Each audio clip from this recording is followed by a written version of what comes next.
Hello नमस्कार। आप देख रहे हो बाल विकास की सीरीज चल रही है हमारी। बाल विकास और पेडागोजी। हाँ, आप पढ़ रहे हो। आपकी तैयारी भी बेहतर हो रही है।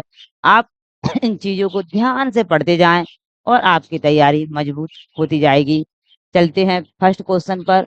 मनोविज्ञान ने सर्वप्रथम अपनी आत्मा का परित्याग किया, फिर अपने मन का और फिर अपनी चेतना का। अभी वह एक प्रकार के व्यवहार को सजो है, यह कथन था। ये हमको हिंट दे दी है। उनने क्या हिंट दे दी है कि वो एक तो व्यवहारवादी हैं, व्यवहार को सजे हैं। और पहले उनने क्या किया, अपनी आत्मा का परित्याग किया, फिर अपने मन का किया। ये किसने किया था? ये आपके वुडवर्थ ने। वुडवर्थ ने पहले अपनी आत्मा का फिर परित्याग किया, फिर अपने मन का और फिर अपनी चेतना का। यह वुडवर्थ एक व्यवहारवादी कवि हैं। मतलब वो है, मतलब इसके सिद्धांत। इनका राइट ऑप्शन होगा आपका सी, वुडवर्थ। वुडवर्थ, यह राइट ऑप्शन आपका सी होगा। नेक्स्ट क्वेश्चन पर चलेंगे। नेक्स्ट क्वेश्चन है आपका, विकास के संदर्भ में निम्न में से कौन सा कथन सत्य नहीं है? विकास के संदर्भ में निम्न में से कौन सा कथन सत्य नहीं है? एक ऑप्शन इसमें से रॉन्ग है आपका। विकास उकसाने बढ़ावा देने से नहीं होता। विकास की प्रत्येक अवस्था के अपने खतरे हैं। विकास सांस्कृतिक परिवर्तनों से प्रभावित होता है। विकास की प्रत्येक अवस्था की अपनी विशेषता होती है। अब आप देखेंगे डी ऑप्शन में दिया है कि विकास की प्रत्येक अवस्था की अपनी विशेषता होती है। ये बात सही है।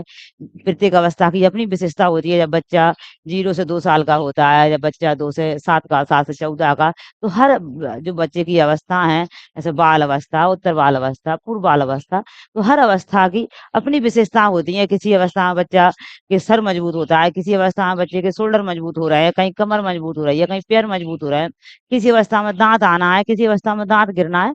तो जी, तो ऑप्शन राइट होगा आपका। दूसरा है विकास संस्कृति। विकास सांस्कृतिक परिवर्तनों से प्रभावित होता है। ये बात सही है।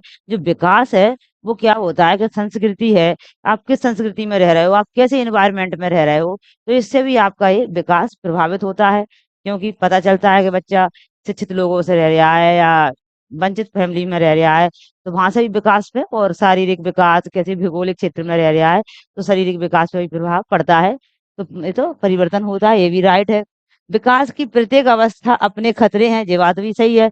विकास की प्रत्येक अवस्था के अपने खतरे हैं। जैसे आप देख पाते होंगे कि विकास के जो खतरे हैं, विकास आप देख रहे हो, बच्चा जब किशोर अवस्था में हो जाता है तो उसका इतना खतरा होता है कि कहीं आपने, बच्चा चलता है, कहीं आपने उसे पॉजिटिव उस पे नहीं चलाया राय पर, तो नेगेटिव राय पे चल बैठता है।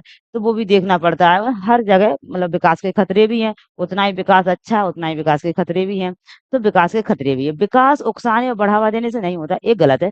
विकास उकसाने और बढ़ावा देने से होता है। विकास को मोटिवेट कर रहे हैं, उकसा रहे हैं कि नहीं बेटा पढ़ो, रोज स्कूल जाओ, ये कार्य करो, ऐसा करो, आपको ये करना पड़ेगा, आप बार बार उसे प्रेरित कर रहे हो, तो होगा। उकसा रहे हो, बढ़ावा दे रहे हो कि आप कर सकते हो, दंड या पुरस्कार दे रहे हो, आप उसे का मनोबल बढ़ा रहे हो, तो होता है ऐसा। इनने क्या कहा है कि नहीं होगा, तो ये रॉन्ग है। यही हमसे पूछा था कि रॉन्ग कौन सा है, तो ए ऑप्शन होगा रॉन्ग है। नेक्स्ट क्वेश्चन पर चलेंगे। नेक्स्ट क्वेश्चन है हमारा, एक मिनट।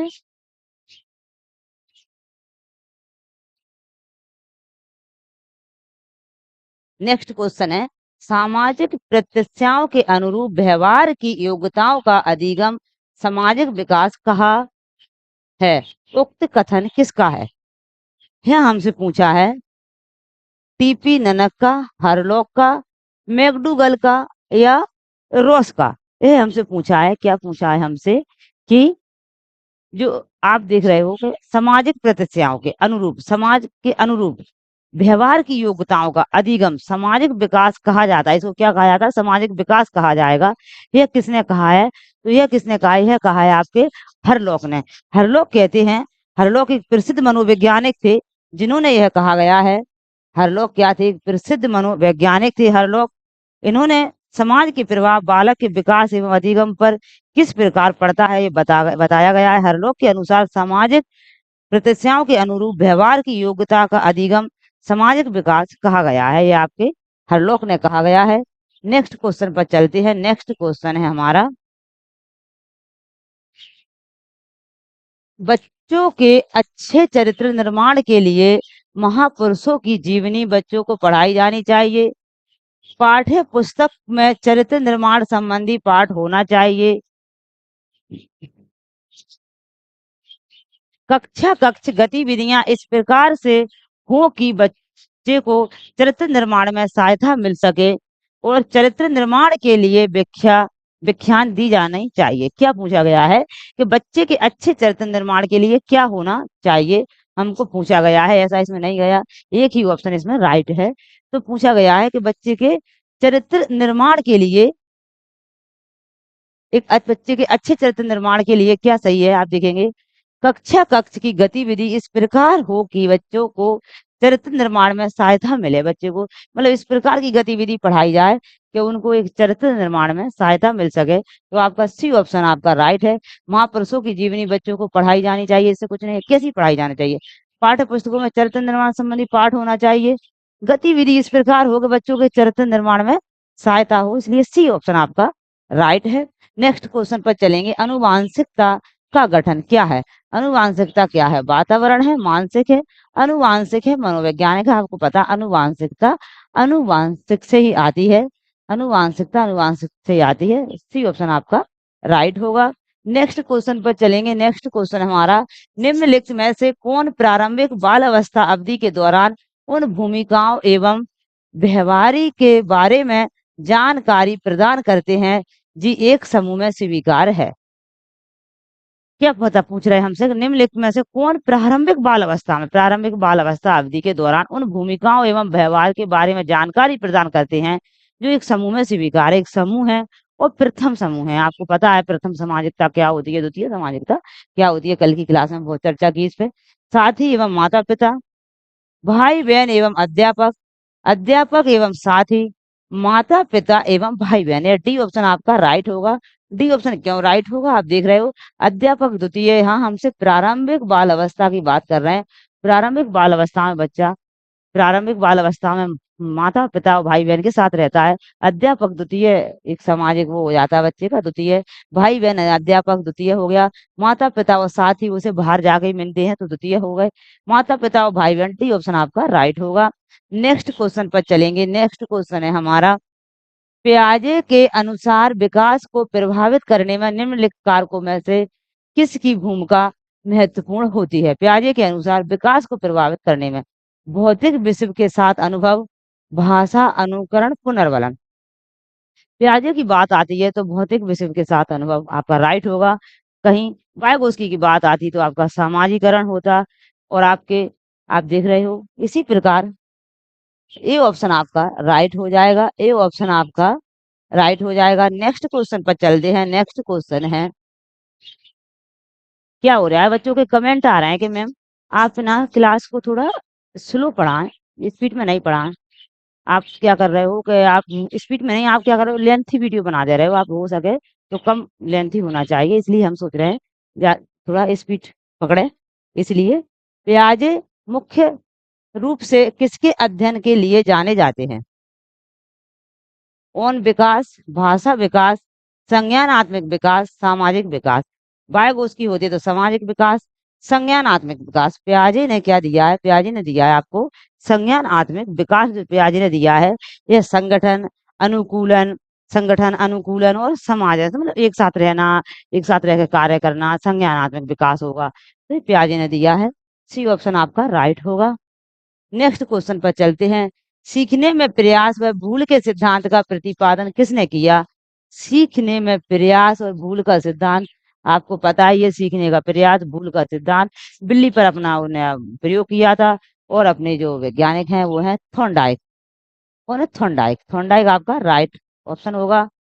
कोहलर, कोहलर निम्न में से किससे संबंधित हैं?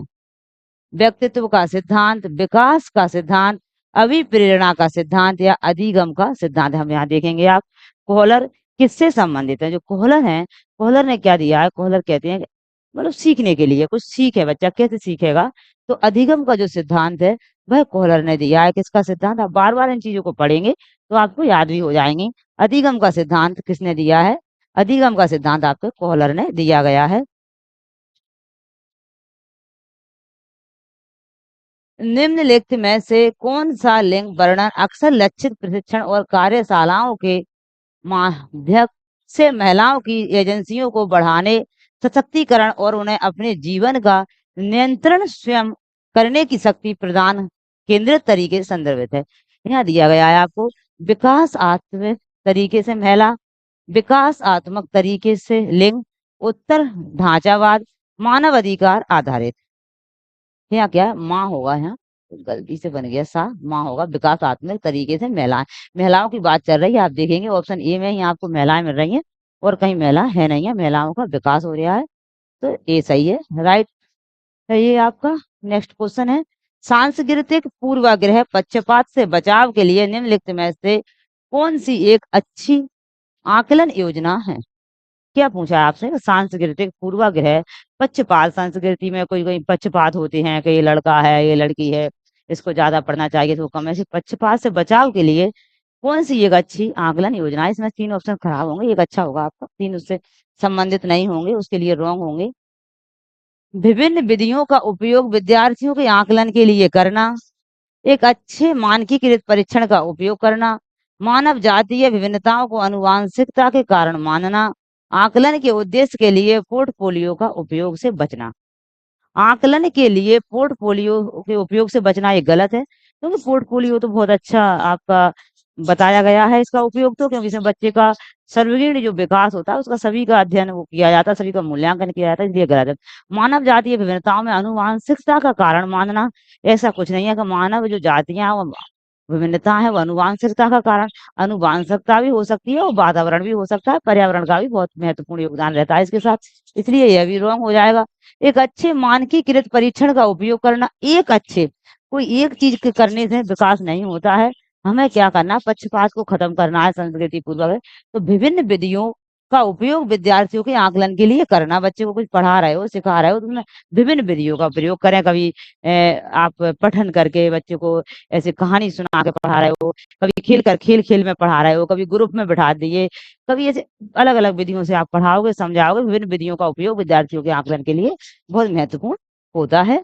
नेक्स्ट क्वेश्चन पे चले। नेक्स्ट क्वेश्चन है, और आप ऐसे ही पढ़ते रहें और अपनी पढ़ाई को मजबूत बनाते रहें, क्योंकि एक दिन आपकी जगह आने वाली है, वर्ग 3 का पेपर होने वाला है, तो आपकी नौकरी पक्की हो जाएगी। 1 बाय 1 एक एक सब्जेक्ट अपना मजबूत बनाते चलें। सीखने के लिए मूल्यांकन दोनों का उपयोग कर सकते हैं। यहाँ 2 चीजें पूछी गई हैं, सीखने के लिए मूल्यांकन में दोनों का उपयोग कर सकते हैं। बच्चे की प्रगति और उपलब्धि स्तर को जानने में, बच्चे की सीखने की जरूरतों को जानने में और तदनुसार शिक्षण रणनीति का चयन करने में, आवधिक अंतरालों पर बच्चों के प्रदर्शन का आकलन करने और उसके प्रदर्शन को प्रभावित करने में, बच्चों की प्रगति की निगरानी करने और उनके सीखने के अंतराल के लिए उचित लक्ष्य को निर्धारित करने के लिए। यहाँ आपको देखना है कि इसका आपका राइट ऑप्शन, वो राइट क्या होगा, इसका राइट आपका क्या होगा, ये आपको देखना है। 1 मिनट पानी पीने लगे हैं। आप देखेंगे क्या पूछा है हमको, सीखने के लिए मूल्यांकन दोनों का उपयोग हो रहा है।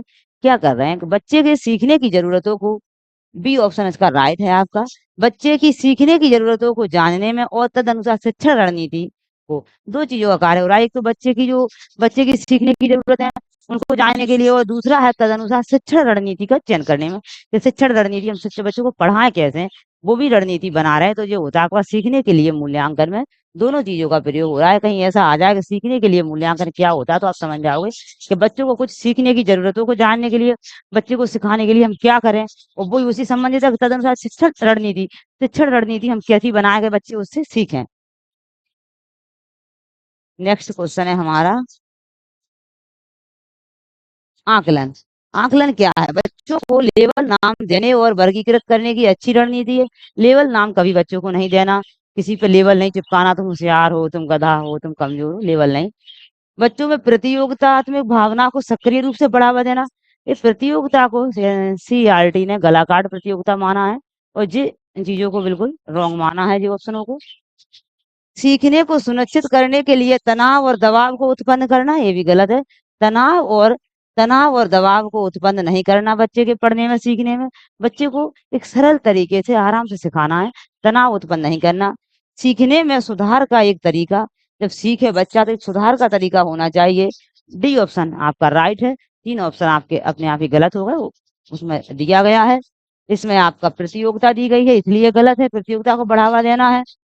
इसलिए इसमें आपको सीखने करने के लिए तनाव और दबाव को तनाव और दबाव दे दिया सी में आपका। और बच्चों को लेवल, यहाँ आप बच्चों में लेवल नाम देने के लिए किसी में लेवल नहीं चिपकाना, इसलिए आपके ऑप्शन रॉन्ग हो गए हैं। व्यक्तित्व व्यक्ति में उन मनोदैहिक व्यवस्थाओं का गत्यात्मक संगठन है जो वातावरण के साथ उसके अपूर्व समायोजन को निर्धारित करता है। व्यक्तित्व की यह परिभाषा किसने दी है? यह किसने दी है? आप देखेंगे जेपी वॉटसन ने, मुर्रे ने, जी.डब्ल्यू. ऑलफोर्ड ने या स्किनर ने। यह आपका इसका राइट ऑप्शन आपका सी होगा। राइट ऑप्शन सी है, जी.डब्ल्यू. ऑलफोर्ड ने यह आपको व्यक्तित्व व्यक्ति में उन मानदेहों जो व्यवस्था है, उस गत्यात्मक संगठन है जो वातावरण के साथ उसकी अपूर्व समायोजन को निर्धारित करता है। ये व्यक्तित्व की यह परिभाषा है जो आपकी जी.डब्ल्यू. ऑलफोर्ड ने दी गई है। इसी प्रकार आप अपनी तैयारी को मजबूत बनाएं और पढ़ते रहें। वीडियो देखने के लिए आपको थैंक यू। फिर मिलेंगे नेक्स्ट वीडियो में।